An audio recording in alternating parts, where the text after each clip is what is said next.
Bharat Ratna doctor Baba Saheb Ambedkar के संविधान से ही चलेगा। जय हिंद। आदरणीय अध्यक्ष जी, आपने मुझे इलेक्टोरल रिफॉर्म जैसे गंभीर विषयों पर अपनी पार्टी लोक जनशक्ति पार्टी रामविलास और हमारे राष्ट्रीय अध्यक्ष चिराग पासवान जी की तरफ से पक्ष रखने का जो अवसर दिया है उसके लिए मैं आपको अपना आभार प्रकट करता हूं। मैं बिहार की उस पावन भूमि से आता हूं जिसने विश्व को पहला गणराज्य दिया, जहां पर गण प्रमुख सामूहिक रूप से राजा और अधिकारियों का चयन करते थे। उसी गौरवशाली परंपरा को आगे बढ़ाते हुए अध्यक्ष महोदय, बिहार की जागरूक जनता ने लगभग 7 करोड़ मतदाताओं ने बिहार विधानसभा के लोकतंत्र के इस महापर्व पर बढ़ चढ़कर हिस्सा लिया और अपना मुख्यमंत्री और सरकार चुना। बिहार की जनता द्वारा दिए गए इस जनादेश का सम्मान करते हुए हमारी एनडीए की सरकार हर संभव प्रयास करेगी कि बिहार के विकास को नए आयाम तक पहुंचाया जाए। एक विकसित बिहार बनाने के निर्माण हेतु हमारा गठबंधन पूरी तरह एकजुट और संकल्प के साथ काम करेगा।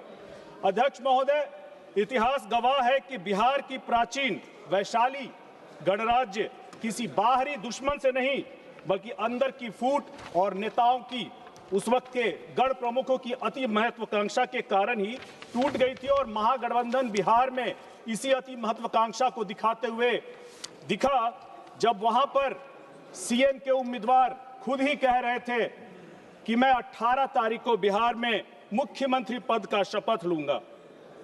अध्यक्ष महोदय, ये कमाल की बात है कि संविधान के रचयिता डॉक्टर बाबा साहेब अंबेडकर, जिनकी कलम से संविधान निकला, चुनाव का नियम कानून निकला, दलितों पिछड़ों महिलाओं का अधिकार निकला, उन्हीं बाबा साहब के 1952 और 54 में उनका चुनाव नहीं निकला क्योंकि संविधान बनाने वाले को कांग्रेस के षड्यंत्र के कारण संविधान से सदन से बाहर रखने का षड्यंत्र किया गया, शारीरिक रूप से और तस्वीरों के माध्यम से। आपने बाबा साहब का अपमान किया था, आपको बाबा साहब का ही श्राप लगा है। आप इसी कारण उत्तर प्रदेश और दिल्ली के बाद बिहार में भी सिंगल डिजिट में आ गए हैं। एक वक्त की सिंगल लार्जेस्ट पार्टी आज बिहार में सिंगल डिजिट की पार्टी बनकर के रह गई है।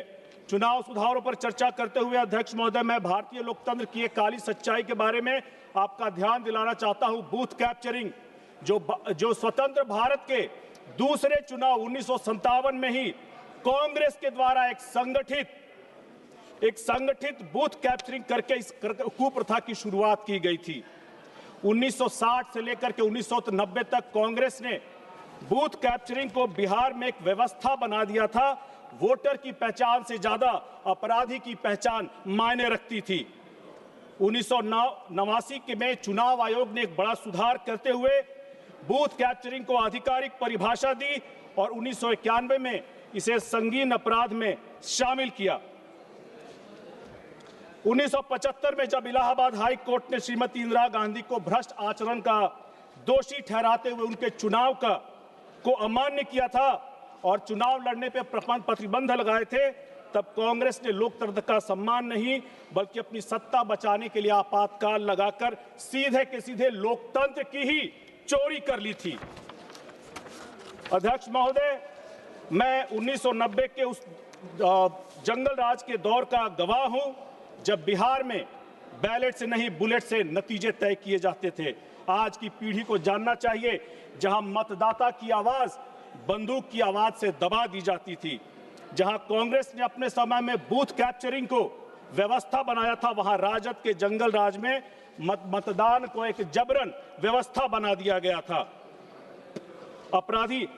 लोकतंत्र का मंच नहीं, मतदान केंद्र लोकतंत्र का मंच नहीं, अपराधियों का नियंत्रण कक्ष में बदल दिए जाते थे, जहां आप या तो बूथ लूट ले या तो फिर बैलेट पेपर लूट ले और नहीं तो पूरा का पूरा आप बक्सा ही बदल दीजिए।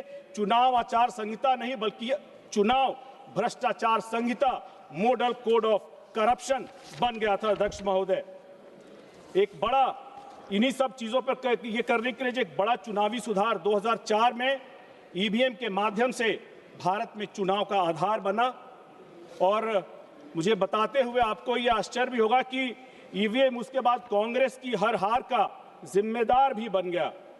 कांग्रेस पार्टी और राहुल जी ईवीएम पर आरोप लगाते लगाते 95 चुनाव हार चुके हैं।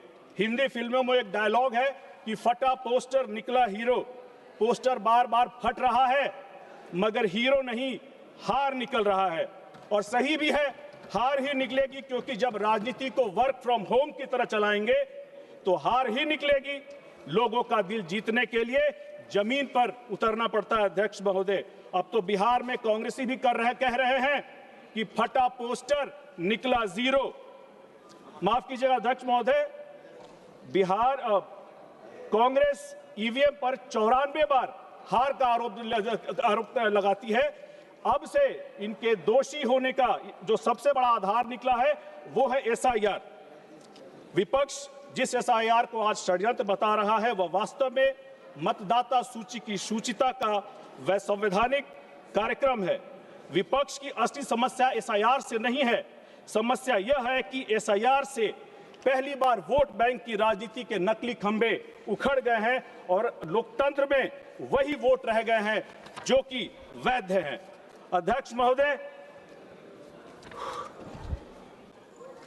जो लोग एसआईआर पर सवाल उठा रहे हैं उन्हें समझना चाहिए कि यह कोई जल्दीबाजी का काम नहीं, लगभग 3 महीने का विस्तृत प्रक्रिया थी। समस्या अध्यक्ष महोदय मशीन में नहीं है, प्रक्रिया में नहीं है, मानसिकता में है। पूरे देश ने देखा था जब बिहार के नेता प्रतिपक्ष ने सरेआम प्रेस कॉन्फ्रेंस करते हुए अपना नकली ईपिक नंबर दिखाया था और तब चुनाव आयोग ने सही वोटर कार्ड सामने लाकर के यह स्पष्ट कर दिया था कि नेता प्रतिपक्ष बिहार में 2-2 वोटर आईडी कार्ड रखते हैं। जब वीआईपी नेताओं के साथ ऐसी गड़बड़ी मिल सकती है तो इसीलिए अध्यक्ष महोदय ये एसआईआर जरूरी हो जाता है। जब वोटर लिस्ट शुद्ध होता है तब राजनीति की अगली असली ताकत उजागर होती है। अध्यक्ष महोदय, बिहार विधानसभा चुनाव से पहले बिहार में एक पार्टी बिल्कुल अपना आचरण और व्यवहार एक नव सामंतवादी पार्टी की तरह कर रही थी और एक ऐसी पृष्ठभूमि तैयार की जा रही थी और खुलेआम संकेत दिए जा रहे थे कि अगर उनकी सरकार बनेगी तो बिहार में जनता का नहीं, एक विशेष सामाजिक वर्ग का नियंत्रण स्थापित होगा। आपने गाने भी सुने होंगे, तेजस्वी सरकार बनतो तो बीप बीप बीप रंगदार बनतो। एसआईआर से पहले बिहार में गरीब, पिछड़े, वंचित और दलितों के मतदाताओं को इन नव सामंतवादी का इतना दबाव था कि उन्हें साफ साफ कहा जाता था कि अगर तुम वोट करोगे तुम्हारे वोट का कोई फायदा नहीं होगा, क्योंकि हमारा फर्जी वोट इतना है कि तुम्हारे वोट का फायदा नहीं होगा। उन्हें कई जगह बूथ पर नहीं पहुंचने दिया जाता था और उन्हें भी लगता था कि हमारा जो वोट है वो महत्वहीन है। लेकिन एसआईआर के बाद अध्यक्ष महोदय उनको भी लगा कि हमारे वोट का मतलब है और यह आपने बिहार में एनडीए को 202 सीटों के माध्यम से आपने देखा होगा और इसका नकारात्मक प्रभाव भी बिहार में हम लोगों को देखने को मिला जब गोपालगंज के बैकुंठपुर में दलित जिन्होंने एनडीए को वोट किया था उनके साथ हिंसा हुई, मारपीट हुई। मैं भी गया था मुजफ्फरपुर के सखौरा पटसारा गांव में। शंकर पासवान जी की हत्या सिर्फ इसलिए कर दी गई थी क्योंकि उन्होंने एनडीए को वोट किया था। अध्यक्ष महोदय, इस देश को और इस सदन को यह स्पष्ट समझना चाहिए, मैं अपनी बात खत्म करूंगा मैम, कि जब हम इलेक्टोरल रिफॉर्म्स की बात करते हैं तो बड़ा सुधार यही है कि वोट देने का अधिकार केवल और केवल वैध और पात्र भारतीय नागरिक का होना चाहिए। यदि मतदाता सूची में अवैध नाम रहेंगे और चुनाव प्रक्रिया विकृत होगी तो लोकतंत्र की असली ताकत, असही मतदाता कमजोर पड़ेगा। चुनाव सुधार, विशेषकर एसआईआर जैसी पहल भारत के लोकतंत्र की रक्षा के लिए अनिवार्य है। मैं इस चुनावी सुधारों और एसआईआर जैसी प्रक्रिया का हमारी पार्टी की तरफ से पूर्ण समर्थन करता हूं और मुझे अपनी बात रखने का आपने अवसर दिया, उसके लिए आपका बहुत बहुत आभार। माननीय